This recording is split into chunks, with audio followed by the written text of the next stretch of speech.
할렐루야! 오늘도 말씀하시는 주님 안에서 살아갈 힘과 나아갈 길을 찾으시는 우리가 되기를 축복합니다. 8월 29일 금요일 오늘 우리에게 주시는 하나님의 말씀은 창세기 39장 1절에서 10절입니다. 요셉이 이집트로 끌려갔다. 요셉을 이집트로 끌고 내려간 이스마엘 사람들은 바로의 신하인 경호대장 이집트 사람 보디발에게 요셉을 팔았다.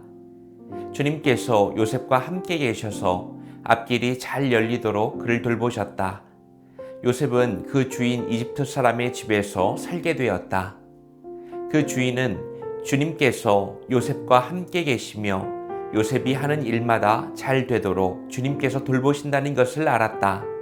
주인은 요셉이 눈에 들어서 그를 신복으로 삼고 집안일과 재산일을 모두 요셉에게 맡겨 관리하게 하였다. 그가 요셉에게 자기의 집안일과 그 모든 재산을 맡겨서 관리하게 한 그때부터 주님께서 요셉을 보시고 그 이집트 사람의 집에 복을 내리셨다.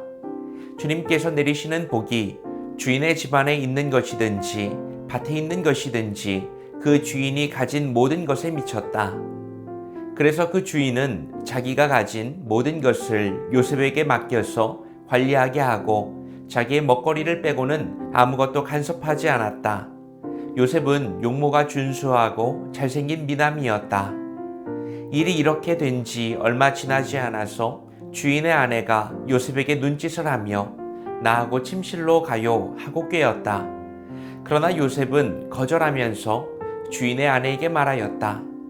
주인께서는 모든 것을 나에게 맡겨 관리하게 하시고는 집안일에는 아무 간섭도 하지 않으십니다. 주인께서는 가지신 모든 것을 나에게 맡기셨으므로 이 집안에서는 나의 위에는 아무도 없습니다. 나의 주인께서 나의 마음대로 하지 못하게 한 것은 한 가지뿐입니다. 그것은 마님입니다. 마님은 주인 어른의 부인이시기 때문입니다. 그런데 내가 어찌 이런 나쁜 일을 저질러서 하나님을 거역하는 죄를 지을 수 있겠습니까? 요셉이 이렇게 말하였는데도 주인의 아내는 날마다 끈질기게 요셉에게 요구해 왔다. 요셉은 그 여인과 함께 침실로 가지도 않았을 뿐만 아니라 아예 그 여인과 함께 있지도 않았다. 여러분, 인간의 인생이 한편의 롤러코스터 같다고 느껴질 때가 있지 않으신가요?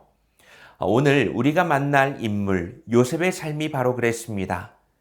아버지의 사랑을 독차지하던 꿈꾸는 소년이 하루아침에 형들의 미움을 사서 머나먼 이국 땅에 노예로 팔려가게 되죠. 인생의 가장 밑바닥, 절망의 구렁텅이로 떨어진 겁니다. 모든 것을 잃고 이집트 경호대장 보디발의 집에 노예로 팔려오게 된 요셉. 그런데 성경은 이 절망적인 이야기의 시작을 아주 놀라운 한 문장으로 선포합니다. 2절 말씀인데요.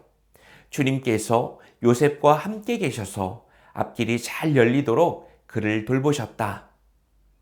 여러분, 하나님이 함께 하신다는 것은 무엇일까요? 요셉의 상황은 조금 더 변하지 않았습니다. 그는 여전히 노예였어요. 그러나 그와 함께 계시는 하나님 때문에 요셉은 다른 노예였습니다.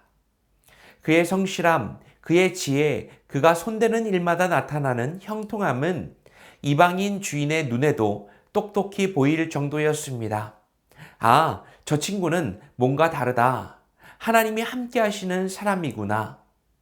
결국 보디발은 자기 집의 모든 재산을 요셉에게 맡기는 파격적인 신뢰를 보냅니다. 노예에서 가정의 총무로 인생이 수직 상승하는 경험을 하는 것이죠. 하지만 여러분, 진짜 시험은 인생의 밑바닥이 아니라 바로 그렇게 모든 것들이 잘 풀리는 성공의 지점에서 찾아올 때가 많습니다. 7절을 보니까 주인의 아내가 잘생긴 요셉에게 눈짓을 하면서 끈질기게 유혹하기 시작합니다. 아무것도 보이지 않는 은밀한 곳에서 찾아온 이 유혹. 단순히 성적인 유혹을 넘어서 요셉의 인생을 통째로 흔드는 정체성의 시험이었습니다. 자, 바로 이때 요셉이 남긴 대답이 오늘 말씀의 핵심입니다. 9절의 후반부인데요. 그런데 내가 어찌 이런 나쁜 일을 저질러서 하나님을 거역하는 죄를 지을 수 있겠습니까? 여러분 놀랍지 않습니까? 요셉은 주인에게 들키면 어떻게 하지? 라고 말하지 않았어요. 내 인생이 망가지면 어떻게 하지? 라고 걱정하지도 않았습니다. 여러분 그의 시선은 오직 한 곳에 정착되어 있었어요. 하나님입니다. 그의 삶의 기준은 사람에게 들키느냐 마느냐가 아니라 하나님 앞에서 이 모든 것이 죄가 되느냐 아니냐였습니다. 그는 보이지 않는 하나님을 생생하게 바라보며 살아가는 사람이었습니다. 자, 오늘 말씀을 통해서 우리는 무엇을 깨달을 수 있을까요? 첫째는 나는 누구의 시선 앞에서 살아가고 있습니까? 우리 모두는 누군가의 시선 앞에서 살아갑니다. 직장 상사의 시선, 부모님의 시선, 친구들의 시선, 혹은 나를 평가하는 불특정 다수의 시선. 그래서 우리는 다른 사람이 볼 때와 보지 않을 때 다른 모습을 보일 때가 많습니다. 사람들의 시선 앞에서 한없이 친절하고 거룩한 척 하지만 아무도 보지 않는 곳에서는 쉽게 무너지고 죄와 타협합니다. 하지만 요셉은 달랐어요. 그의 인생의 유일한 카메라는 하나님의 시선이었습니다. 이것을 라틴어로 코람 데오, 즉 하나님 앞에서라고 부릅니다. 주님을 의식하는 신앙입니다. 이것은 우리를 감시하는 CCTV처럼 두려운 시선이 아닙니다.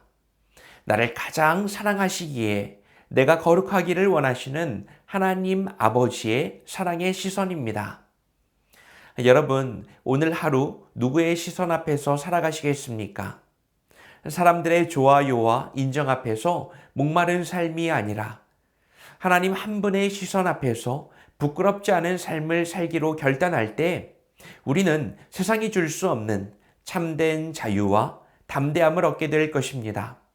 당신이 중독적으로 하는 행동, 당신의 은밀한 대화, 당신의 마음속 생각까지도 하나님은 전부 다 바라보고 계십니다.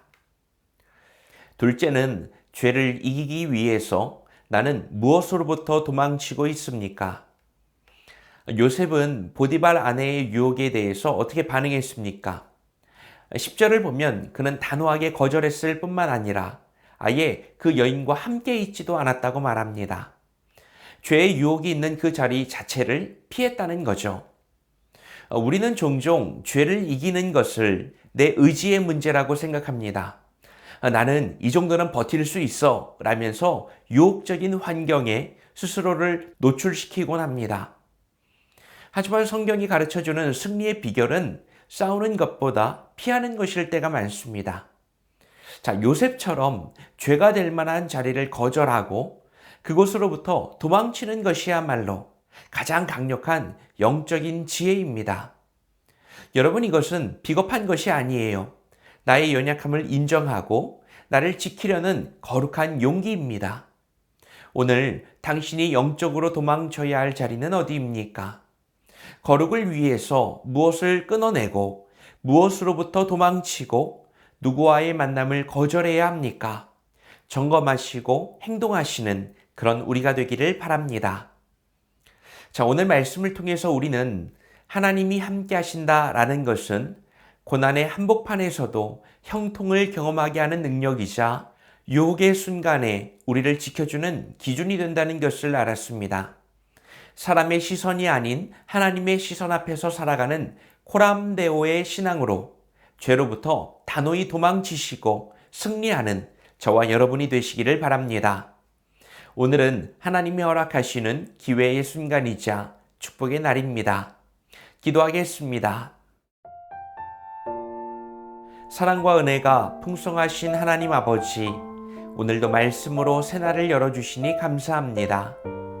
인생의 가장 밑바닥에서도 함께 하시고 가장 위험한 유혹의 순간에서도 지켜주시는 주님의 은혜에 감사합니다. 세상 사람들의 시선에 얽매여 살아가는 위선적인 삶을 내려놓게 하시고 오직 주님 앞에서 살아가는 코람데오의 믿음을 허락하여 주옵소서. 나의 의지력을 과신하는 교만을 버리고 죄의 자리를 피할 수 있는 지혜와 단호함을 허락하여 주옵소서. 요셉처럼 모든 순간 주님과 동행하며 거룩을 지켜내는 우리가 되게 하여 주옵소서. 예수님의 이름으로 기도합니다. 아멘.